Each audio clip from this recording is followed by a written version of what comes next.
Hello, আসসালামু আলাইকুম। কেমন আছেন সবাই? আশা করি সবাই ভালো আছেন। আবারও আপনাদের মাঝে নতুন একটা ভিডিও নিয়ে হাজির হলাম। যাই হোক, অনেক দিন হলো কাজে বসা হয় না। যাই হোক, এক বন্ধুর অনুরোধে হয়তো একটা স্যাম্পল করার জন্য কাজে আজকে বসলাম।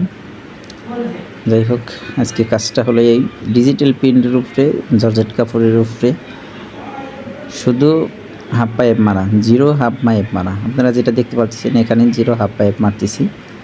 এটার মনে করলেন যে ফুলের ভিতরে জিরো হাফ পাইপ, নিচে মনে করলেন যে হবে সুতা। যাই হোক, আসলে কাজ না করলে যাই হোক, যেমন আমার বন্ধু এই যে সুতা মারতেছে, হয়তো আমি হাফ পাইপ মারতেছি। এখানে সেম কালার দিয়ে সুতা মারা হইতেছে, হয়তো যেটা প্রিন্ট আর ছাপ আছে, ছাপ কালার যেটা দেখতেছেন ওটা দিয়ে আমাদের সুতা হইতেছে। দেখেন এই যে সুতা মারছে, আর এটা হলো স্যাম্পল, এটা হলো এটা বেবি সেট। এই যে দেখেন বেবি সেটে যেভাবে স্যাম্পল আছে আমাদের ঠিক ওইভাবেই করা লাগতেছে। হয়তো অনেকজন কাজ দেন, কাজ করাতে চান, সেক্ষেত্রে হয়তো একটা রেট জানতে চান, অনেক প্রবলেম হয়।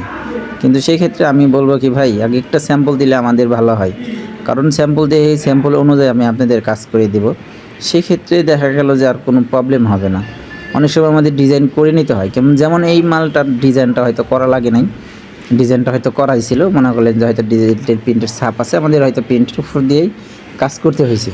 এমন এমন ডিজাইন আসে আমাদের সম্পূর্ণ মনে করলেন যে ডিজাইনগুলি করে নিতে হয়। সেক্ষেত্রে আমাদের হয়তো অনেক প্রবলেম হয়। আপনারা ছবি দিয়ে ডিজাইন করতে গেলে অনেক অনেক প্রবলেম হয়ে যায়। হয়তো ছবিতে অনেক সময় বোঝা যায় না যে কোন ধরনের মেটেরিয়াল আছে কি না আছে, আর স্যাম্পল যদি সরাসরি সাথে সাথে থাকে সেটা আবার বোঝা যায়।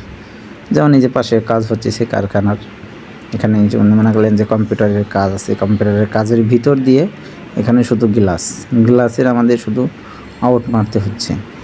এখানে যাই দেখতে পারতেছেন এই যে গ্লাস মারতেছে, শুধু এখানে গ্লাসের শুধু আউট হবে। এই যে দেখেন প্রথমে গ্লাসের মারার জন্য আগে আঠা দেওয়া হয়েছে, এই যে আঠা দেওয়া হয়েছে, দেখতে পারতেছেন এই যে আঠা দেওয়া হয়েছে, এই আঠাটা।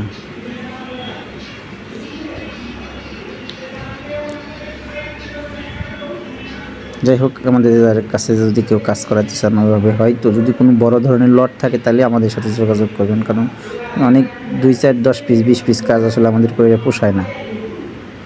যাই হোক, যে দেখতে পাচ্ছেন এই যে আমাদের সেই ভাইরাল কারিগর, আসলে ওকে অনেক সময় অনেক সব ভিডিওতে প্রায় এই সময় ওকে দেখাই আমরা, হয়তো ওই দেখি। এখন দেখাবো আপনাদের হয়তো কীভাবে সাইড কেউ আটকাবেন। আসলে আমাদের কাজের, আমাদের ভিডিওর মাঝে সব সময় কিন্তু একটা শিক্ষণীয় থাকে, যে আপনি যদি কাজ শিখতে চান সেক্ষেত্রে আমাদের প্রত্যেকটা ভিডিও নিয়ে একটা না একটা কিছু আপনি চাইলে শিখতে পারবেন। সেক্ষেত্রে আপনারাই উপকৃত হবেন। এই যে দেখতে পাচ্ছেন এই সাইডটা মনে করলেন আমরা সুতা দিয়ে কীভাবে আটকে দিই, কারণ এই সাইড যদি আমরা সুতা দিয়ে ফ্রেমের সাথে না আটকাই, নাহলে আমাদের কিন্তু কাপড়টা টান হবে না। আর যদি টান না হয় সেক্ষেত্রে কিন্তু আমাদের কাজ করেও কোনো মজা হবে না। সেক্ষেত্রে আমাদের ফ্রেমে যখন আমরা মালটা আটকাই, আমাদের চতুর্দিকে সব